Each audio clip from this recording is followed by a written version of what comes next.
Hello, my name is Mariana, and today this is a collective reading, and I'm going to explain why I'm going to do a collective reading today and why I'm feeling called for the next week or so do a few collective readings, to be honest, because as an astrologer myself, with all of the studies that I've been doing and the clients that I see for this astrology work, I have been just feeling just intuitively myself, like this amping up of the energy, especially in terms of newness, right? This vibrancy of the new arriving. And that's astrologically speaking because with the entry of Pluto in Aquarius at the end of January, and in these kind of concentrated 2 weeks, we're going to have like a lot of Aquarian energy.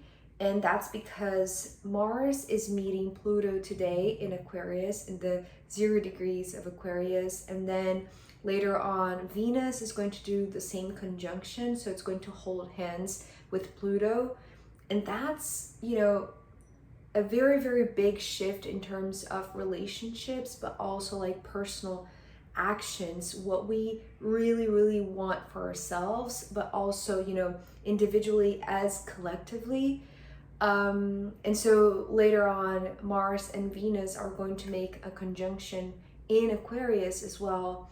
And then kind of like in the same time frame, very concentrated like in these next few days, the North Node in Aries is going to be met by Chiron in Aries as well. So another conjunction. So these next few days are filled with very significant meeting of planets and celestial bodies in the sky in these two signs, right?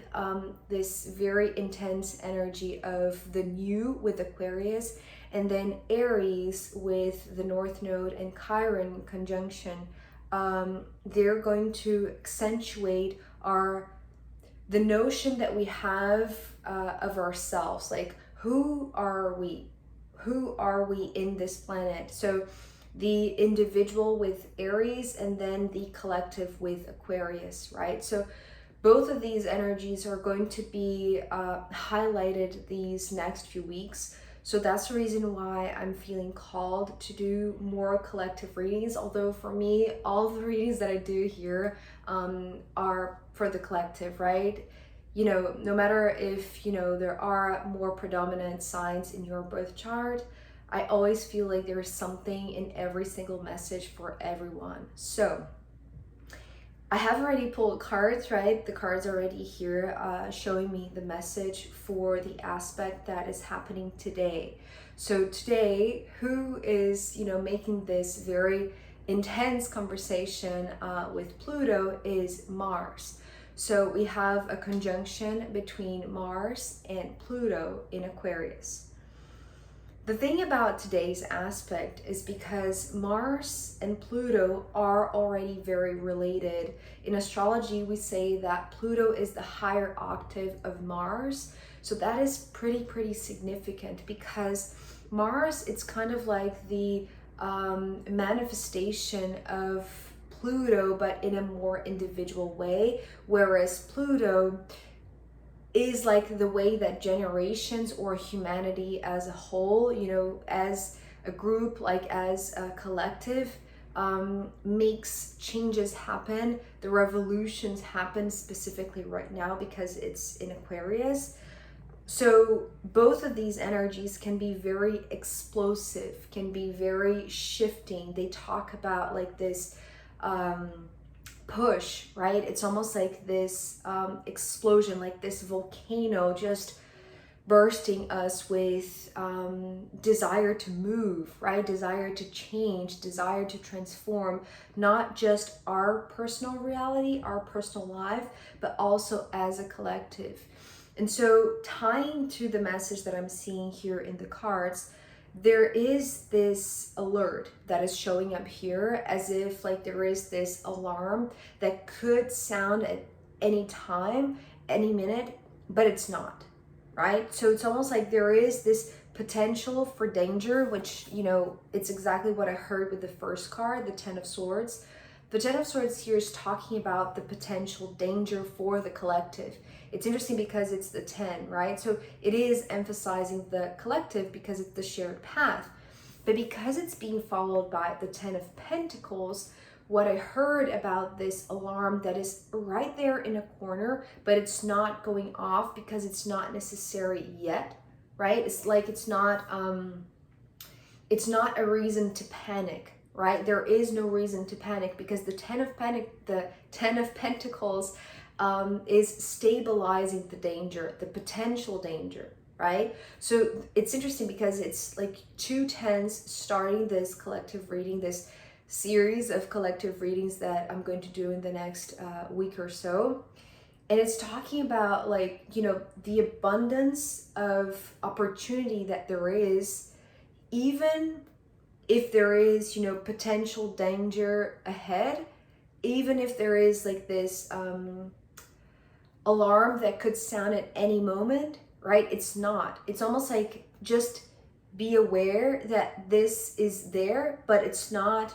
It's like it's not meant to be the focus. It's just meant to be kept on our side, right? It's like, okay, it's over there. I see you, but I'm not going to give too much emphasis on this, right? This is like the thought of the collective, let's say, because it's being anchored. The 10 of Pentacles, it's like it's a choice of the collective to see the abundance despite all of the potential reasons to panic, right? Or to fear, right? In the collective. So it's almost like there is two scenarios or two timelines, right? One that is based on the fear, and this would potentially make this alarm just go off. But the 10 of Pentacles instead is stabilizing all of that. So it's like this timeline that is a lot more rich and a lot more abundant, right? And the fascinating thing is that this card coming next, let me show you closer. I hope you can see. So this is a card from the, oh yeah, by the way, I didn't say, right? Because it's a collective reading, I'm doing it with my big combined deck of tarot cards and astrological oracle cards. So continuing, just to explain, this is from the astrological oracle deck. So it's different, right? This one is black and this one is golden. So this card represents the midheaven. But okay, so in terms of astrology, the midheaven talks about legacy, right? Mainly it's what is wanting to emphasize. It talks about career. It can be seen, you know, in a much more individual level of, you know, somebody's direction in life, the profession and all of that. But it could also be seen as like a collective direction, right? So where humanity is heading towards. And it's talking about the legacy. So it's almost like there is a choice among us, right? That we are choosing to stabilize the danger and to not focus on the panic or the fear, but rather in this abundance. But here, what this was showing me, you know, despite all of the astrological meaning, which is kind of like the underlying, but not really the focus, what I saw with this card, maybe you will see it too, I saw an apple, right? And it was talking about the fruits of our labor, our collective labor in choosing the 10 of Pentacles instead of the 10 of Swords. So the 10 of Pentacles, it's like, it's, you know, the tree bearing fruit, right? So the abundance is coming because we're choosing to see this, and because we're choosing to see it, we're manifesting the abundance, right? It's almost like this cause and effect type of thing.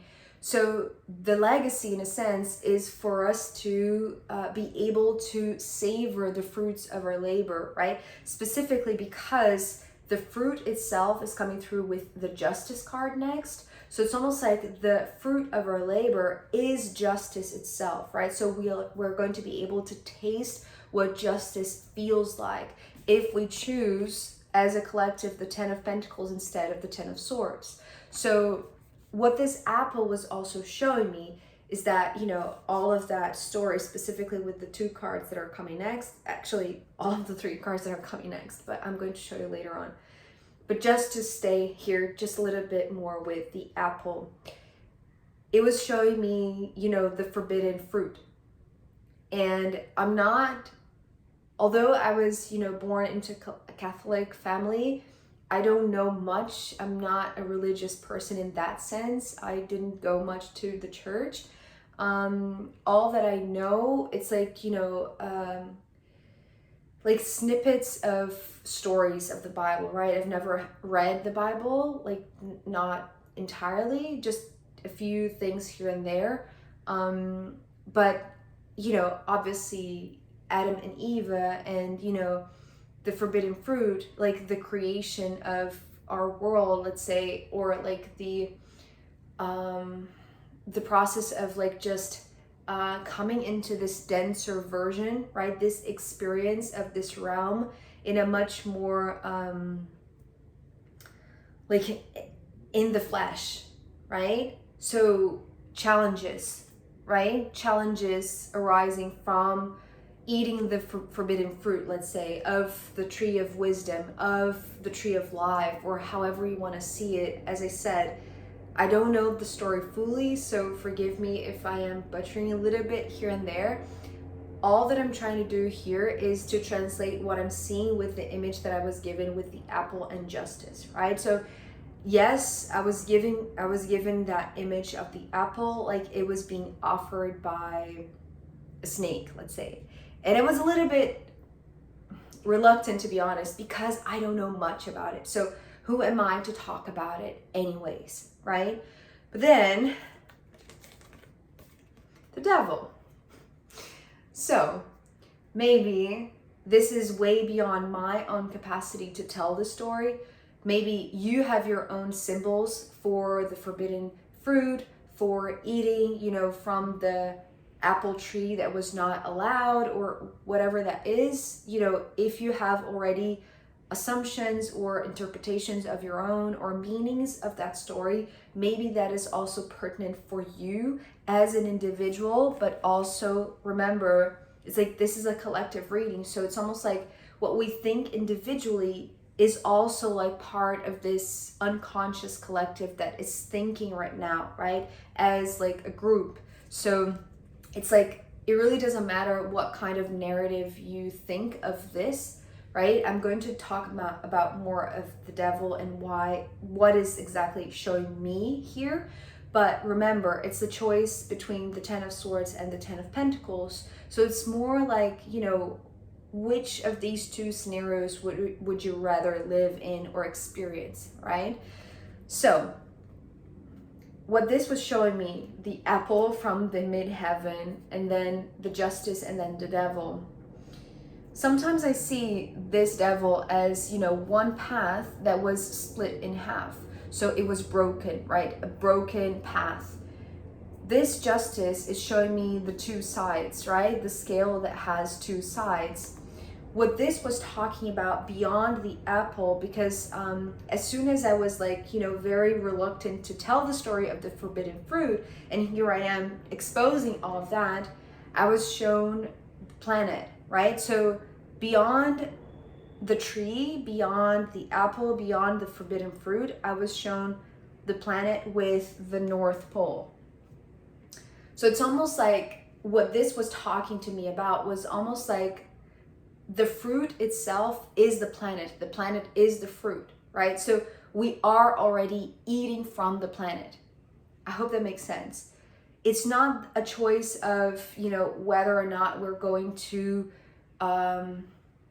choose again. It's almost like there is a chance for us to make justice to something that was perhaps corrupted, but it's not that it was corrupted in the action, right? That, you know, back in ancient times, you know, Adam and Eve, like they chose wrongly, let's say. It's like our choice as a human collective right now, with the awareness that there is this alarm that is right there at the corner of our eye, right? But we're not allowing it to go off because we're choosing the abundance. right? So it's almost like the abundance mindset is going to restore what we understand by savoring the fruits of our labor, because it's like the fruit itself is the planet. So being here is already tasting justice, right? It's like, and it's not like we are going to, face the devil, like, and do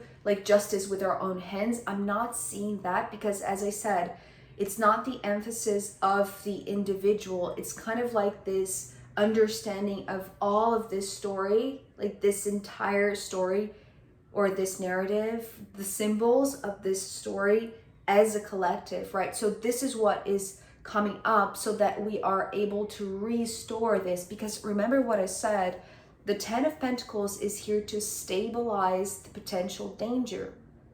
And the way that we do so, it's almost like it's building bridges instead of creating separation, right? So it's almost like if we create like this polarization, this separation, the devil is kind of still winning in a sense, right? The path is still broken. Justice is not being made, because it's almost like in order for these two sides of the scale to be balanced, it's almost like it needs this axis, right? And the axis here, it's almost like the stabilizing force that as a collective we are realizing that is necessary to create this rebuilding of this one path, right? So it's almost like this consciousness to oneness, right? And perhaps that is the legacy. That is us rewriting, in a sense, that story, right? That is no longer necessary to be divided or feared, right?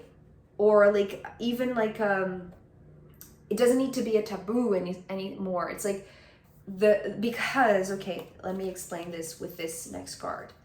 The sun is shining a light on the devil, and because of that, the devil is no longer in the darkness. It's no longer unseen, is no longer invisible, right? It's so perceivable, because again, that's the reason why we're able to see the alarm on the side, right? Even though we're not focusing on it, right? It's like we're not focusing on the division, we're not focusing on the polarization. It's like we're shining a light on this so that we are aware that the potential danger is there, the potential division is there, but because we're choosing as a collective now to build bridges, right? So that we are creating this beautiful legacy of justice, right? But it's like to stabilize it, it's like we need the axis. Otherwise, it's like the two plates are not, it's like it's not a matter of what you put on one side or the other, it's a matter of what's in the center, right? And this is what the Ten of Pentacles is talking about, because the Ten of Pentacles, it's like reframing what abundance is, and by it's like a consequence, a natural consequence. This fruit of the labor, right? It's like this collective enjoyment, this collective savoring of this fruit. It's like it's almost like it's helping us see the planet in a different way, right? Because it's like we're connected to this reframing that is happening right at the North Pole. So it's almost like, the most, it's like the most, it's almost like the crown of the planet, right? So it's like the most spiritual place with, it's not, maybe that's not the best way to explain this. It's kind of like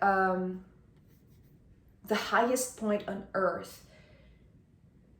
It's where energies from other dimensions can enter, right? And I know that this doesn't necessarily have to be localized in, one specific place, but from what I have read already from the North Pole and the South Pole, and how they are lining up, or actually how they have already realigned and changed, right? It's like the electromagnetic field, it's like it's lining up to the geographical North Pole in a sense. So it's kind of like that. It's like that is changing the legacy that we now as humans, we are seeing the potential to build bridges with like a much more, abundant, but also a much more fair and just reality, right? And so that's because this challenge, this potential danger is now being seen for what it is, but it's not being feared. It's just not being emphasized. It's just not being fed, right? Because we're choosing to feed ourselves with something that is like in this realm, right? It's like it's almost like savor. You know when you eat something and then immediately you feel guilty for having eaten that? It's like it's just making it, you know, a piece of chocolate, right? It's like it makes you feel bad afterwards. It's almost like those very few seconds of pleasure, like they lead to, you know, 30 minutes of guilt for having eaten that or whatever it is, right? Maybe like that's the negative influence, right? The division. But if we savor, it's like if we really truly enjoy this fruit, right, with that or whatever it is, without focusing on the fear, without focusing on, you know, splitting our consciousness between, you know, something that we did but then we didn't have to do, or, you know, we regret it that we have done, you know, all of that internal conversation is like it's just splitting us, it's breaking us from inside out.